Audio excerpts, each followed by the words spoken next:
Hi, everyone, and good afternoon, and welcome to the international session of this new innovation campus here in Milan Innovation District. We are in Mind, Milan Innovation District, and the Social Innovation Campus is a huge event managed, launched, and organized by Fondazione Triulza. Fondazione Triulza in the Mind system is the leading subject developing social innovation models for the city of the future. And today we are particularly proud to be here with our host from Quebec. And the relationship with the Quebec started 3 years ago through Arexpo, the state-owned company which launched the project and the idea of the district, and which is the state-owned driver of all the process, and the representative institution of Quebec in Rome.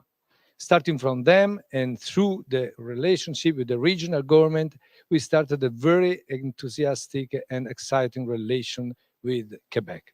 And this is why today we are so happy to have some particularly important and interesting host for us from Quebec. Here in mind, I have on my side Douglas Brown, which is the Dean of the John Abbott College, which is a very high-level institution in Quebec, but he is also the leader of a network of a particular institution in order to fill the gap between education and work system. And this is why I am particularly happy to leave him the floor for the first intervention. The title of our session is Involvement of New Generation in Innovation Process. So we put together in this session young generation and innovation through a system of training and education.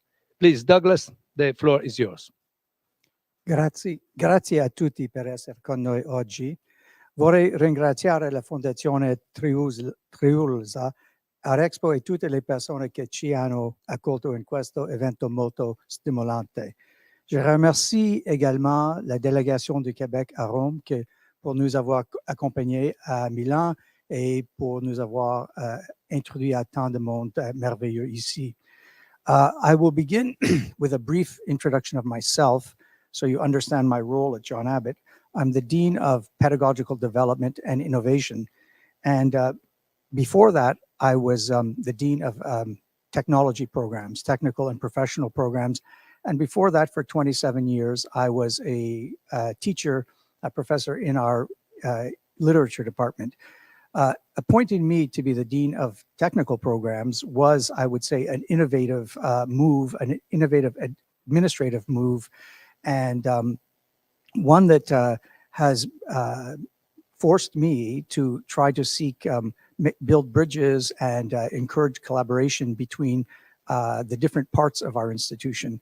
In a very simple way, we could say that one side of our institution is quite academic in a traditional sense, and the other sides involve faculty, most of whom have had very interesting careers in a range of disciplines, whether it's computer science or business or nursing or policing.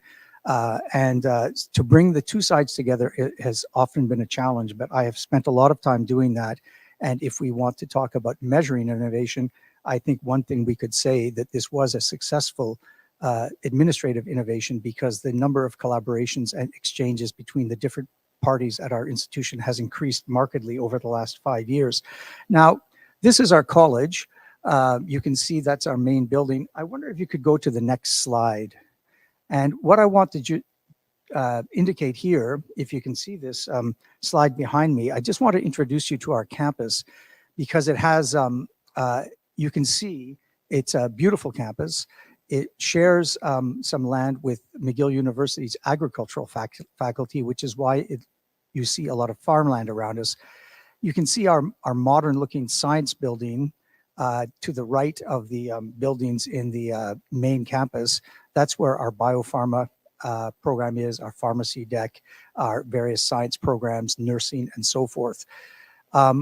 In addition, in the background, you can see a large industrial-looking building. That is a hospital that was for a long time run by the federal government. It was a veterans hospital, and our students from our psychology programs and nursing programs and social services programs were able to go and work directly in that hospital with federal government psychologists and social workers with military veterans, some of whom suffered from trauma and increasingly suffered from Alzheimer's and dementia. It is now a provincial or regional hospital, to use the Italian term, and we still can collaborate there with a clientele, work with a clientele that is increasingly older, increasingly facing issues of dementia and so forth. I'm pointing this out to you because one of the things that is necessary for innovation is ongoing collaboration with external partners. We have hospitals there, we have an agricultural program. Just to the right of that image, it looks very bucolic and rural, but in fact, we are part of the Montreal urban community. And not far to the right, there are industrial parks, aeronautical industry, and pharmacy industry. So one of the things we do in order to optimize or maximize our capacity to be innovative and involve students' innovative endeavors is to partner with outside establishments, whether they are public, private, or educational institution. So this campus has been a site of education since 1907, and the college, John Abbott, has been there since 1970. And if I could, of course, give you a long history about all of the educational endeavors that have occurred there, but my word of encouragement to Mind is build it and they will come. We've been doing this on this campus for 100 years, and I think Mind has a very bright future in front of it. Now, if we go to the second slide, I want to introduce you briefly to the education system in Quebec. It's a 4-tiered system. I'm going to be talking to you about the CEGEP system, which appears in purple. And this is one of the most innovative aspects of Quebec, education in Quebec. The CEGEP is an acronym that stands for College of General and Professional Teaching. It is unique to Quebec and represents a social and educational innovation that is almost revolutionary in the history of Quebec and education in Quebec, and has allowed Quebec to measurably become competitive in the educational and economic fields, to transform itself as a society. And you can see that the colleges, these colleges were founded in the 1960s and in the early 1970s. So we date from 1970. And there are 2 streams. There's a university stream of 2 years and a technical stream of 3 years. Now, of course, I can't get into all the complexities and details that are involved in these colleges, but they combine students who are going on to university, to academic programs. In terms of innovation, some of the most innovative things that are built into the very concept of what a CEGEP is the mixing of students from different programs, an emphasis on interdisciplinarity, and multidisciplinarity, very close possibilities for close collaborations and relationships between students and teachers. This is one of the things that is an innovation within academic training, this emphasis on close relationships between the students and the teachers. Now, on the technical side, we have many programs. There are many programs across Quebec that involve academic study, purely academic study, but in contrast to the university side, where the teachers, the professors are have an academic training, a formal training that is, in traditional disciplines. On the technical side, most of the faculty have had very interesting careers in their fields. And the beautiful thing for the students is they are not only exposed to teachers who bring that wealth of real world experience to the classroom, but they also have course classes with students, with teachers who are more academically oriented in a traditional way. And this tension and a mutual enrichment between the two dimensions of CEGEP education is really one of the most innovative things about the CEGEP as a system. I would say that the CEGEP system from the 60s and 70s represents a collective social and educational innovation, the impacts of which on Quebec society are real and measurable and have been measured in many ways. And one of the things that inspires me about being here at Mind and listening to the talks and hearing the discourse and the conceptualizations of innovation that are circulating here is that it really does confirm and renew my understanding of the mission of CEGEPs. So that's a kind of introduction to the system. Now, I think one of the things that we were supposed to address is how we involve students in innovative processes and how we can measure innovation. Well, there are so many different dimensions to innovation that there is no one answer to that. But real world experience, internships, collaborations with external partners are critical for including international partners, are critical for developing a appropriate range of innovative practices.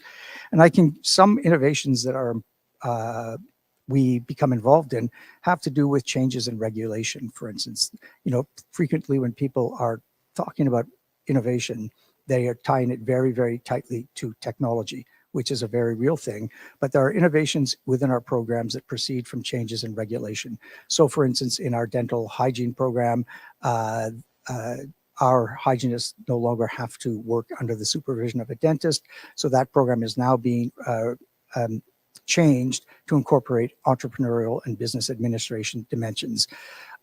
This in a very short time is bearing fruit. We see graduates who are leaving the program who are establishing their own businesses rather than going into a traditional sort of dimension. I could give many examples, but maybe I will wait till the question period. Okay. So, thank you, Douglas. It's really fascinating what you are saying because I find a lot of elements that we are following also here. So Yes. really this idea of openness, but I will be back on this point in the second round for one specific question. Very good. And now I would like to introduce Julie Goulet-Kennedy, which is a representative of the CTREC. I hope that I pronounced in the correct way, and which is another system inside the Quebecian system, which is really interesting in this field in connecting generation and in new generations and innovation. Julie, the floor is yours, please. Well, thank you very much for the invitation. I will control my presentation by sharing my screen. So I work for the CITREC. CITREC is le Centre de transfert pour la réussite éducative du Québec. And today I will mostly focus on an example to talk about the involvement of new generations in the innovative process. But first, I'll just present you quickly our mission. So our mission at the CITREC is to contribute to educational success and lifelong learning by strengthening the capacity of actors and organizations to be innovative based on knowledge from research and practice. I'll just focus on a few important words. Educational success doesn't just include success on a report card. We view success on many, many different factors, like including factors outside the classroom, like mental health, physical health, community implication, entrepreneurship. So we see it quite large. And lifelong learning, well, learning that doesn't stop when you get a diploma. Learning keeps going all your life when you become a parent, when you go to work, when you want to take care of your health. So we work on these factors also. And we also work on be innovative, not just produce innovative solutions. We work together with partners, so we learn from each other and we become innovative in our way of working. And our knowledge is not only based on research. We find that practice knowledge is just as important. And it's when the two of these knowledges meet that we can truly be innovative. So what are we at the CETREC? The best way to illustrate what we do and who we are, imagine a symphony orchestra where you have researchers on one side, practitioners on the other side, and few collaborators that have been chosen for their expertise. Well, the CETREC is kind of the conductor. So what we do is we make everybody collaborate together. We encourage creativity, and we make sure that we find all together a very harmonious, innovative solution to a need. Now, this is our working process. This is not for, it's a working tool, so that's why it doesn't look very good. It's very handmade, but it illustrates well the way that we work at the CETREC. Maybe you're very familiar, maybe you've had this something similar present during the day. So this is how we work at the CETREC. In every project, we try to be involved in every step of this innovative and transfer process. And a little bit later, I'll talk to you about an example, and I will link every element of the example to this process. So for us, everything starts with a need or an opportunity, which will work together to get to understand better. Once we have a good comprehension of the need or the opportunity, that's when we mobilize knowledge and experts to try to find the best idea to answer to this need. And then once we have the good people and the good knowledge around the table, that's when we'll start thinking of a solution and building it, and we will develop it together. We will test it, and if we have to, we'll come back and adapt and start over. And it's a very flexible process. And when we're happy with the result, then we'll publish and we'll transfer to new areas that could take advantage of this innovative solution. Now, the key question of this presentation is, how do we involve new generations? So I will actually stop the presentation now and more talk to you. So the example, well, how do we involve new generations? The main key is to involve them from the start in every single step of the innovative process. It's not just involving them at the end. It's really making them, giving them a role in the, just give me a second, I'm gonna rearrange my screens because I don't have my presentation anymore. Just give me a second because my notes are on the presentation. Okay, doesn't matter, it's not working. So, I have the paper back up. Okay, so this example that I'm going to present to you today is called, in French, Une école, une entreprise. It's a project we worked on for 2 years. If we translate the title, it would be A School, a Company. So what we did, it started off in a community in Quebec where the city wanted to give a camping site to teenagers. They wanted teenagers to take over the camping site. So the city went to this high school in the community and asked them, would you be interested in taking care of this camping site? It would be a good project for the kids. And they're like, yeah, it's a good idea, but we don't have the staff to take care of that kind of project. So they referred the city to a youth organization. And they said, well, yeah, it is an interesting idea, but I don't have the resources either to take over this whole project. It's a big project. So for a few months, everybody was throwing around this really good idea, but nobody had enough resources to take over the project. Until somebody said, well, why don't we work together? If I take care of this part of the project and you take care of that part and we share the responsibilities together, maybe this could work.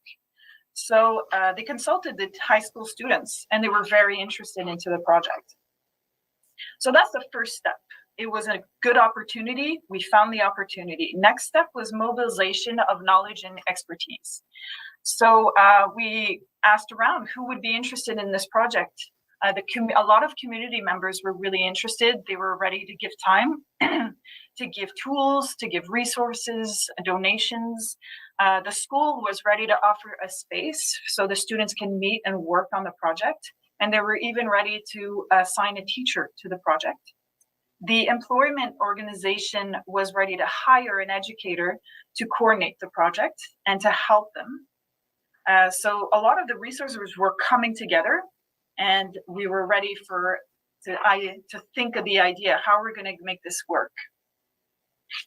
Now, the third ideation, the third process, step of the process, was how we're going to make this work. So what they decided to do is to create a separate company that would have their head office inside the school. So it's a distinct company from the school, but the headquarters are in the school. And there would be two board of directors. The first board of director would be managed by students, elected students. And they would take all the decisions and they would work during lunch hours and after school, so as an extracurricular project. And there would be a second board of director that was managed by members of the community. There were members of the school, there were parents. There was actually, this is a real project that existed in a community in Quebec. The elected mayor was part of the first board of directors. So all the decision-making was in the hands of the students, but there were adults there to supervise and make sure that all decisions were overseen by adults. It's a good idea. Next step, let's develop it and experiment. So the company was created. They started working during the school year, on managing this camping site for the first summer season. They planned all together. The two boards were working together to make sure that they had the budgets, they were taking good decisions. And the first summer was a huge success. The community helped out. There was like a lot of just publicity inside the community because it was such a popular idea. And it kept on going for a few years, actually still exists today. And now it's such a success that the student company, they make more money than the city used to make when they were taking care of the camping site. So it's a really good success. Did somebody talk? No, great example. Okay, great. Just last step of the process. Okay. It was such a good example. It was such a good project that we started doing some publishing and transferring in other areas. And to this day, there's about half a dozen companies with the same work model. And at the CETREC, our role was to document the whole process so that other communities can repeat the example. And I can send you the link at the end of the presentation if you're curious to see it. All the tools are in French, but Google Translate is quite performant. So maybe you can see how we worked and see if it can be in a project for your community. Thank you very much and congratulations. Also, this example, particularly this case study, is really illuminating because it's clear that sharing responsibilities and including different parts of the community is key, is crucial. But also on this, I have a question that I will put in the second round for you. Now it's time to shift to Louise Poisson, which is the scientific director of the Fonds de Recherche de Québec. And also, this is really very interesting to understand how this kind of fund can contribute to fill the gap between generation and innovation and the system. So, thank you for being here, and the floor, Louise, is yours. Thank you for inviting me and the Fonds de Recherche du Québec to be part of that conversation. I will share my screen. There it is. Is it okay? Can you see it? Not yet, but Not yet. The technicians, if he's coming. Yes, perfect. Okay. Now we see Okay. it. Thank you. I present the outline of my presentation. We are different programs in partnership focus on smart cities and a zone of innovations. We are three funds. one fund dedicated to health sciences, another one to natural sciences and engineering, and the fund that I direct, which is social sciences, humanities, fine arts, and literature. And we promote finance and finance support research, knowledge dissemination, training of students and postdoctoral fellows. We also create any necessary partnerships, in particular with universities, colleges, healthcare institutions, government departments, public and private bodies, concerned, and international funding agencies. This is how we are split. Half of the faculty members and the graduate students are in the field of social sciences and humanities. The green sections is for the engineering and natural sciences, and the blue section for the health sectors. I will quickly present 5 programs that we have been interested in, that may be interesting for you in that context. The first program, is an interdisciplinary program that we have developed to promote links and synergy between social innovation and technical innovations in order to respond to major social or environmental challenges. I have selected 2 examples: the effect of Cogni Active, a serious game, on the overall development and educational success of 9, 10, and 10-year-old children. And the second one, co-creation of an application platform optimizing the work of community workers to support school perseverance. Next, try to move to the next. Okay. The second program, Visage Municipal, the objective to develop research project carried out in partnership between the research community and the municipal institutions and local citizens to support the realization of research projects based on the needs and challenge of municipalities, and to promote high quality environments that will provide opportunities for the training, mentoring, and skill development of students. Don't know. It's the third program, scholarship for internship in a practice environment. The objectives of the program, the main objective are to foster collaboration between the academic research community and organizations in the public, parapublic, and private sectors, to stimulate interest in knowledge application and the acquisition of work experience in a practice environment, to support practice environments in the effort to provide jobs for people enrolled in a master or PhD program. The internship, we really try to encourage the internships in cities and towns, to provide more partnerships with the cities.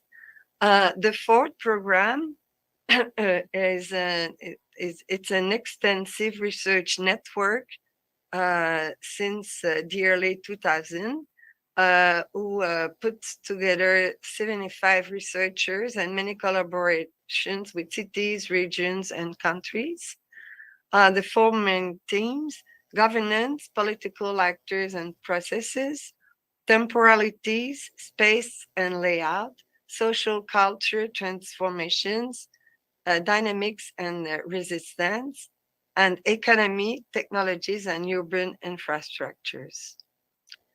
We also support the UNESCO Chairs Program with 20 chairs in Quebec.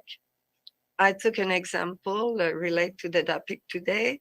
The chair in urban landscape and environment, which is dedicated to education, support, and raising awareness among elected officials and municipal experts, governments, and citizens for the future of the landscape and the quality of life within urban settings. Focus on smart cities.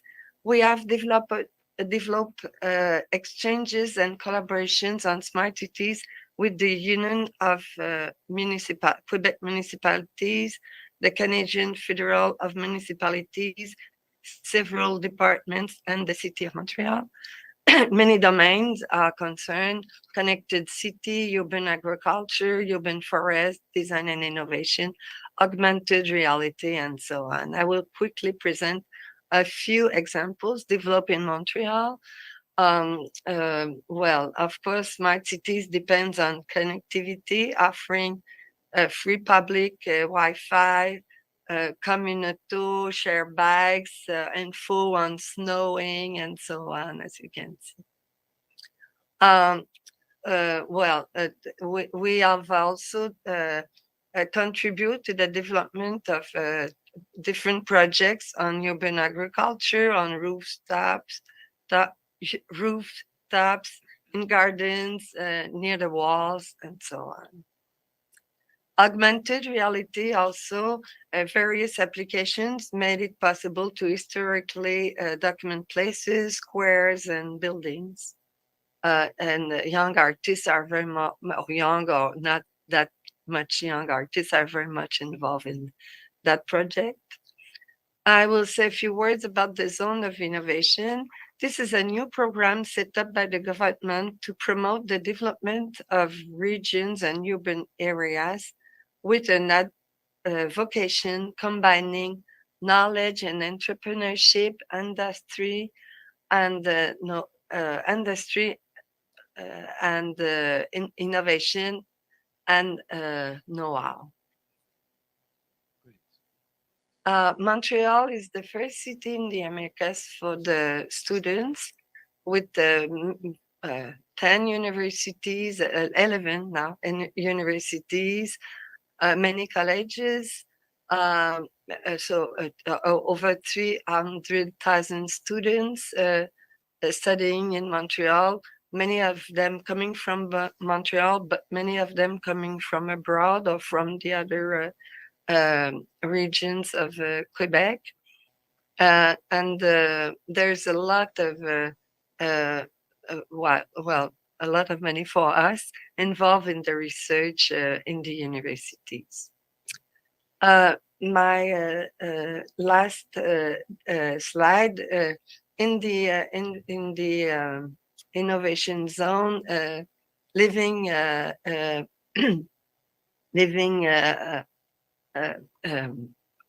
intergenerational living environment is very important, providing facilities and services to young people, but also to the elderly populations, and trying to put together young people, families, and the elderly, and with many activities that are developed in many cases by students or involving students. That's it. Great. Thank you. Great, Louise. Really very fascinating. Also multifaceted your intervention in this field. So we have a few minutes for a second round for one question and a quick answer. And I will start again with Douglas.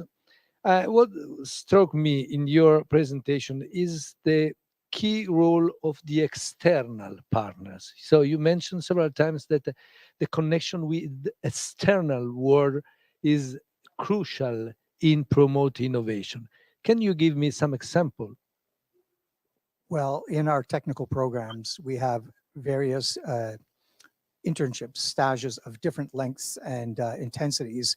These require ongoing relationship building with STASH partners, and our students are put in areas, in places. In fact, if you take the whole range of our technical programs, which include things like theater and librarianship, really our internships go into all of the nooks and crannies, all of the corners of the Quebec private and public sector. When our students go into those environments, sometimes they've never been in them, and it can be a total education just going into them. Another thing that we do with our technical programs, our professional programs, is we have advisory committees. So these are committees that are made up of experts in the fields, a dentist, for instance, from the McGill School of Dentistry, a practicing dentist, dental hygienist, graduates, public health officials, and depending on the program, people from the community, if that is relevant. That external input is extremely important for keeping our programs up to date. In many technical and professional fields, things change constantly. Our faculty have to keep up to date. They are changing and updating their skills all the time. But we do need that external input so that if the health system is under pressure because of a pandemic or because of an aging population or a shortage of workers, we hear directly from the people in the institutions what is happening in those institutions.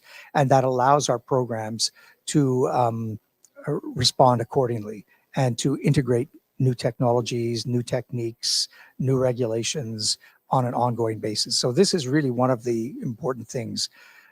Montreal, Quebec is also a very diverse society, multilingual. French is the principal language, ethnically diverse, racially diverse. So we need to get input from the range of the population, including from community groups that deal with poorer people or aging people, vulnerable people, and all of those things allow our programs to keep up to date. So external input is critical.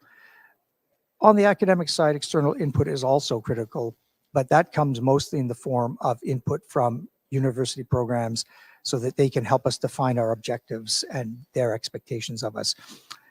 That's a short answer. Yes, that's very clear. So you can say that you are creating also an open community between your teachers, your professors, and the external community that contribute to your curricula. Right. And there's one other aspect of it, and that is our program coordinators are in contact with the coordinators in other colleges, so that if there's a development in one college, best practices and innovations can be shared in the network quickly and effectively. We're very generous with sharing our practices with other schools.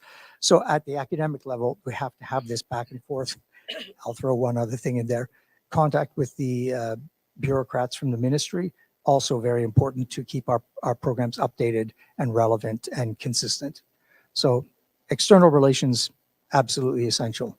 Thank you, Doug. I have to say that also here in mind, this openness is a sort of target in every activities because it's really crucial for innovation. I remember that one key partner of mine is the University of Milan, but also a system of technician course for education for different age students, and creating a community, an open community, is one of our main targets. Thank you very much, and congratulations for your big job of a fantastic environment that you are creating. And thanks for the invitation to participate. I have a question for Julie, because I found so fascinating your image of the symphony. We as Arexpo declared that symphony is one of key values of our corporation. So it was really interesting. But my question is, how do you exert the rule of the director? So which are your leverages to do that? How do you are the leader of the system? Putting together requires to have a leader. And how do you exercise the leadership role? In which sense, on which tools, and so on? Well, sharing responsibility. There has to be a flexible leadership, a lot of communication skills, a lot of listening, a lot of trying to bring people together and being trying to find the common ground that everybody shares, staying focused on the objective, and letting people bring in their expertise and encouraging activities where you can listen in a safe space, you can express yourself in a safe space. And so giving people a lot of leadership, sharing leadership, but also offering a lot of support. But there's no key, there's not one recipe. I think it's a lot of listening, good leadership, good communication skills, and openness, and creating a safe space where everybody can be creative and contribute. Yes, in your case, this is really interesting. Sharing. You mentioned all this, and this is another driver word for us: sharing responsibility, sharing leadership, sharing information, which is another key element. But how you adopt a sort of metric in evaluating the success of your action? Which are the key factors for you and for your gauging activity in evaluation for the examples that you support? Well, measuring social innovation is not a simple task, and I won't pretend that we are huge experts at the CETREC in evaluating. It's a work in progress. And one of the reasons why it's difficult to this day is that we, the CETREC, are usually involved in a project 2 or 3 years. And then the project keeps on living and we work on another project. So it's hard for us to have perspective, to be able to really evaluate lasting changes. And that's something that we've shared together in different groups that work on social innovations. And there are financial opportunities coming in Quebec with the Ministry of Innovation. They have been listening, and there will be more opportunities of working on more mature, innovative projects, so that we can have more perspective in evaluating the impact of these social innovations on communities, on business models, on schools, on practices. So I don't have a complete answer to give you. It's a work in progress. But yeah, we do need perspective, and we need financial means to be able to be implicated for more than just 2 to 3 years. And that's something we're working on very hard in Quebec. So thank you. Also, thank you for the loyalty, because I understand that also for us, this is really a big challenge. How to gauge and how do you measure the effect? Also, because we are operating in some unmaterial legacy of our action. And so it's not so easy to adopt the right metric in order to get a result on that. And we are sharing also this horizon with you in looking forward. So how to create a sort of parameter that could be useful in order to support innovation. Louise, I have a question also for you, because your presentation was really very, very interesting. And for us, is so rare to understand, to see this kind of financial tools dedicated to this kind of connection between young generation and innovation. How did you start these initiatives? Which was the starting point? Was a political decision or a tradition or something with I don't know, connection with a particular institution that started to do that? I would say that well, the answer is the answer is a mixed answer. I mean, part of it comes from the researchers themselves. I mean, it's free research, and the researchers come with the topics they want to explore, and the methodology they want to use. And so, well, and we make a call. We also evaluate the proposals and then select some research to be done. And so part of the innovation or part of the model comes from the researchers, and part comes also from the I would say the role of the chief scientist.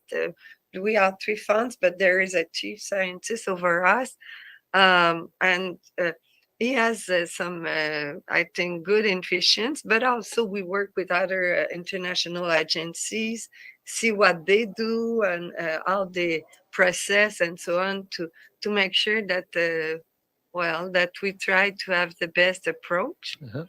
And part of the model come also from the government, because we've worked very closely with with our department, which is the economy department, and as Julie said, there is there a sector on innovation, and innovation, not Thank only technological innovation but also social innovations, and so, well, Okay. when we put the three of them together, Okay. it Thank you. Thank you, because this is the best final conclusion that we can say, that also in this case, we have an output that is stemming from community, from Mm. several different layers of institution, but also several different groups of our society. This Mhm. is one of the focus of our Innovation Social Campus. The community is the center of our aim in order to make a more sustainable city for the future and a more effective community. I thank you so much, Louise, Julie, and Douglas, for their intervention. Fantastic presentation. And I assure that we'll keep in touch with you, because I think that our relationship is only at a starting point. And I'm deeply convinced that we could do a very good, interesting journey together. Thank you to everyone. Thank you very much for your presence. See you and welcome you as soon as possible in Mind. Ciao.